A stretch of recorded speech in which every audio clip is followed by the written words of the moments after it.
10 years ago, Naughty Dog released a video game, one that existed in a new world, and one that had an intriguing story with well-developed characters that ultimately ended up taking the gaming world by storm and was a massive success for this studio. 10 years later, that same story is still relevant, with a completely remade version of that video game and a TV adaptation for HBO. And that story, of course, is The Last of Us, and it has deservedly received a lot of limelight and praise. But within that same world is a hidden gem that is often very much overlooked, a multiplayer mode that stands firm as a fitting companion to this behemoth of a game. Dr. Pooplove here, and this is The History of The Last of Us Factions, a multi-part podcast series that dives into the storied past of this multiplayer mode. And in today's episode, I will be discussing what we know about the inception of Factions and how this beautiful multiplayer came to see the light of day. And for this episode, I want to give a special shout out to members of the community: Look, Gumma Flores, Vagrant Coyote, Lurian, and others who have helped me source some of the information I used for the research of today's episode. But without further ado, here's the podcast. Now, one of the challenges that I come across when I think about making this podcast is, where exactly do you start when you want to talk about the inception or creation of this beautiful multiplayer? Well, I think one of the best ways to kind of set up this conversation actually isn't really even at the start or even before Factions came out. I actually want to talk first about this multiplayer recruitment video, which came out after Factions was already released. And in this video, Neil Druckmann is featured, and he talks about Naughty Dog's multiplayer design philosophy. And he said that whenever Naughty Dog tries to come up with a multiplayer for one of their games, they try to think of it as more than a mode, and rather an experience or a feeling. And I think this is something that we should keep in mind as we get into the creation of Factions and as we dive deeper. Now, I think it would be wrong to discuss the history of Factions without first giving a nod to Naughty Dog's other multiplayer games, because these basically laid the foundation for what Factions ultimately would become. Naughty Dog's first multiplayer technically was Crash Team Racing. Actually, you might even be able to go back further. I believe Way of the Warrior maybe had multiplayer, but for purposes of more modern Naughty Dog, Crash Team Racing is that first multiplayer.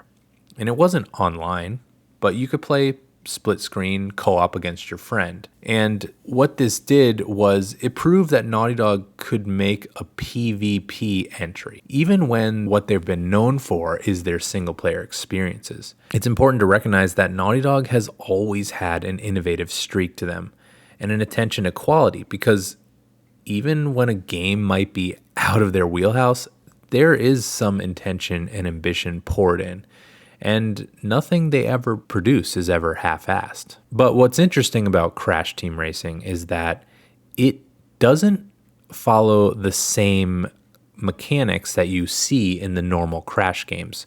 In Crash, you're jumping up and down, you're spinning, you're controlling Crash himself. But in Team Racing, you're controlling essentially a kart. It was essentially copying Mario Kart, but the mechanics are completely different from anything that you see in Crash, unless you want to count some of the riding levels and maybe even the motorcycle level. But even those aren't exactly the same mechanics. They're not really that close.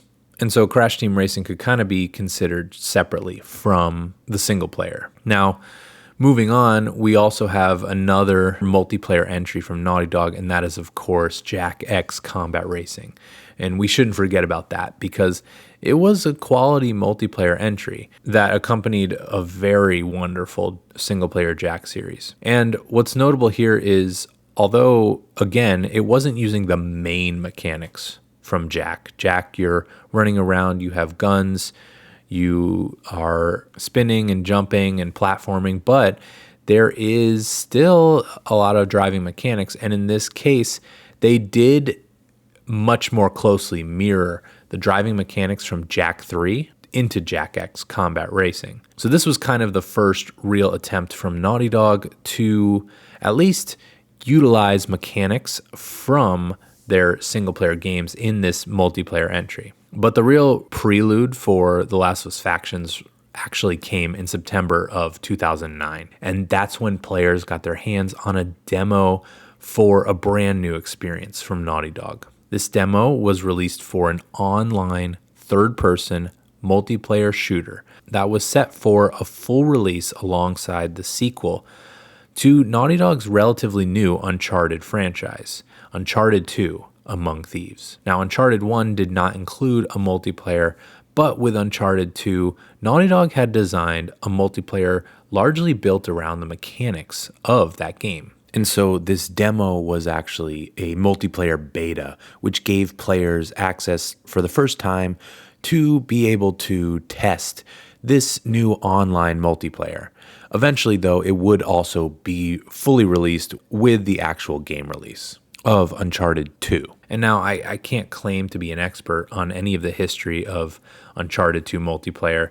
There are some pretty cool videos out there that discuss more about the patches and the community for that game, but it's still significant for talking about factions because, well, this was the first time that Naughty Dog had put their multiplayer game online, and this pitted players around the world against each other. And again, it was created largely around the same mechanics from the single player, directly the same mechanics.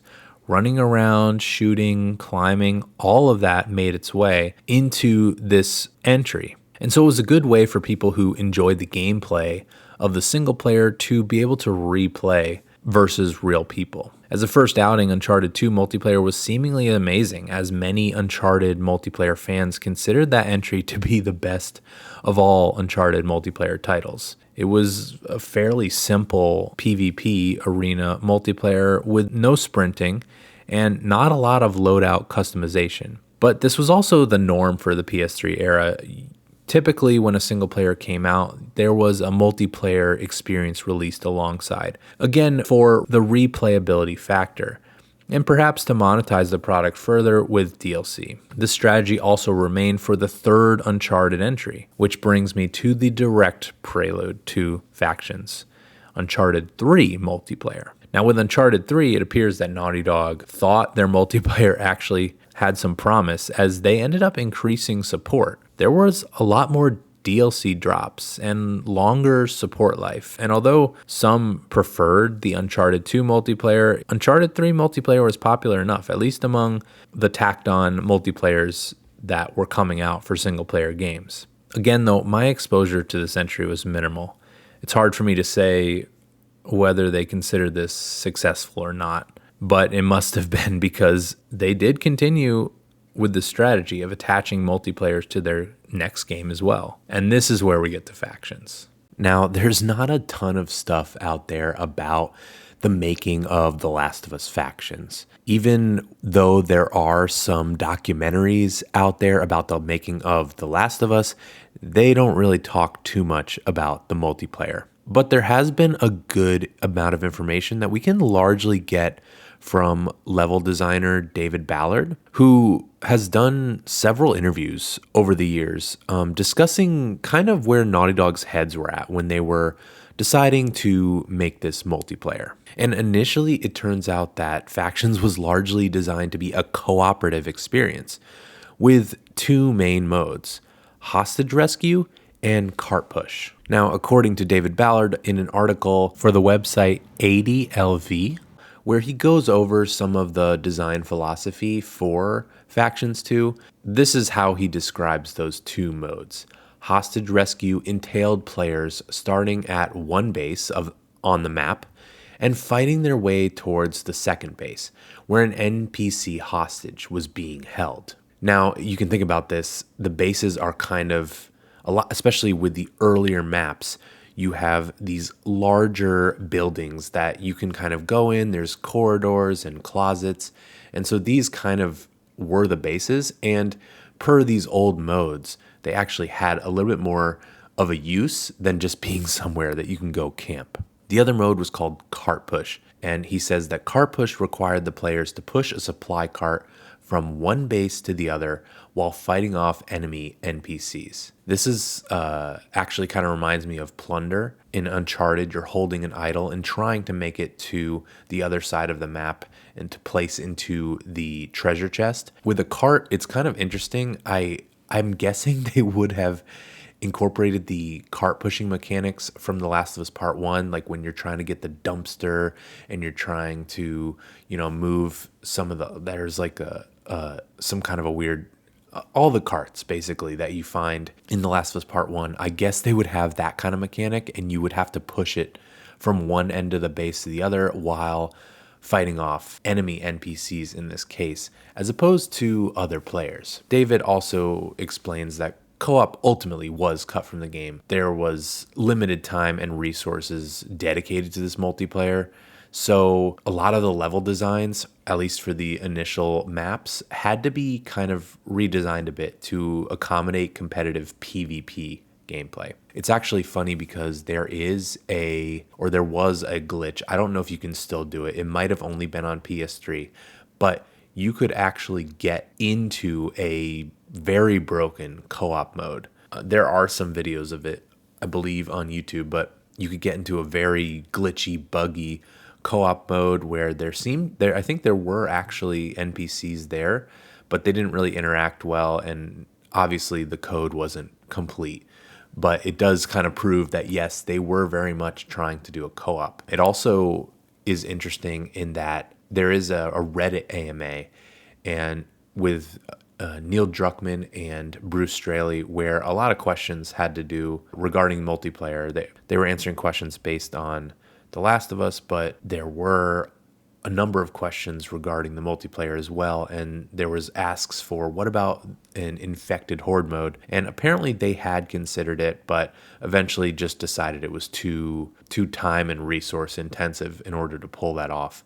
But that also was kind of something in consideration in the early stages of designing this multiplayer. It's actually very interesting because I think these modes would be pretty sweet, although maybe the cart pushing would kind of get annoying, but I remember that after Factions released, many people were asking about a co-op. It seems that they never really had plans to revisit this development work. But we also have found that the initial plans for the maps were actually meant to be much bigger. In a series of interviews with PlayStation veteran Colin Moriarty for IGN, again talking to David Ballard, David went into depth on what some of those design plans were. Original maps had, as I said before, these bases which you would defend, but the scale of the maps was also so much bigger. Dam, for instance, was initially the biggest map in the game. And if you go there and you see there's like a bridge and there's even trails you can kind of see off in the distance, these were actually supposed to be part of the initial map. Other things such as Lakeside, you used to be able to climb up to the top of the buildings, and even the clock tower in Billstown had a sniper perch that you could go into. And there actually used to be a glitch that you could prove this.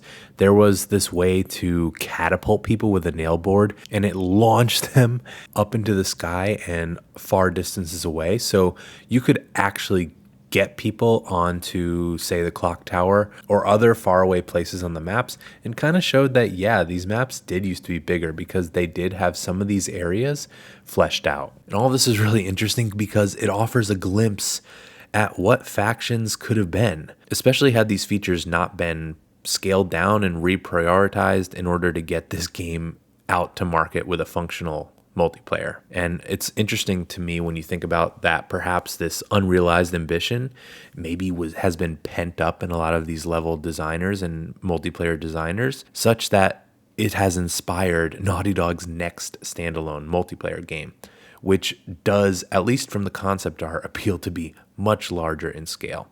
But that's a discussion for a different time. But now, with Factions being kind of refocused to a PvP-only experience, we can turn to none other than Quentin Cobb, aka Q-Train, for Naughty Dog's design philosophy. Now, if you don't know who Q-Train is, he's this developer at Naughty Dog who was often very public facing. So he would often interact with the community, and it's actually kind of sad. He kind of got chased out of this community, but he was a pretty central figure in Naughty Dog multiplayer devs communication to the community. And as since he doesn't work at Naughty Dog anymore, but he definitely played a very, very pivotal role. But Quentin, describing Naughty Dog's design philosophy for factions in a PlayStation blog post, says, and I quote, "The inspiration really came from the combat encounters of the single-player campaign.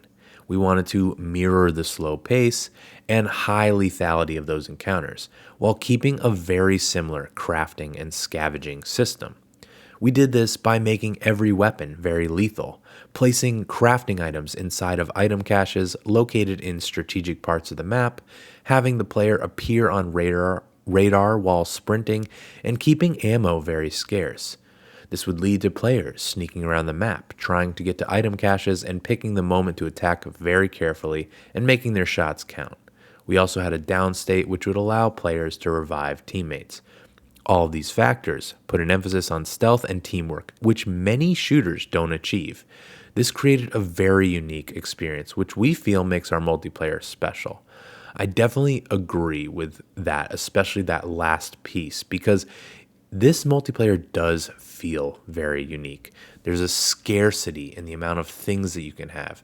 It makes everything feel so much more impactful when you use that Molotov. You know that you may not be getting one for a long time. You know that when you have 2 bullets left in your gun, that your chances of getting out alive are very slim, but especially when you can pull that off and you can get out of a very dicey situation and come out on top, it makes this game so addicting. It makes it so worth it.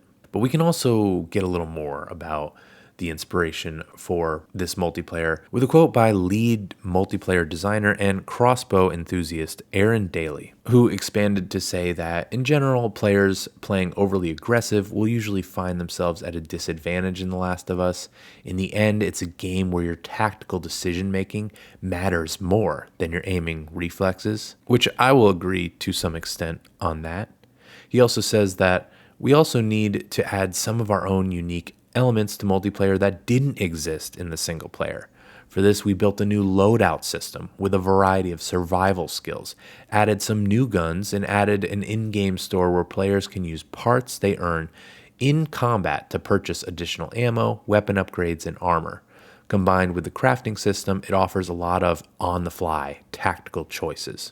And then he also expanded on the revive system. Another big addition was the revive system, when players take enough damage to go into a down state and can crawl around slowly while bleeding out. With only 4 players on each team, it means every life matters, and sticking with your team and keeping them alive is a very big part of the game. It also adds a lot of consequences to death, something we also wanted to capture from single player. Taking out one enemy is a big deal, as is losing one of your own team. And so something they really wanted to be a part of this game was this teamwork and being able to think on the fly and try to make tactical choices. And I do think they're very successful in that. And I think that is part of what is ultimately created a very cult following for this game. You can't really get an experience quite like this anywhere else. And this makes me think back to Neil Druckmann's words about their overall multiplayer design philosophy, about it being more of an experience and a feeling. What's clear here is that Naughty Dog was developing something quite a bit different from the norm, something to serve more as a companion to the single player.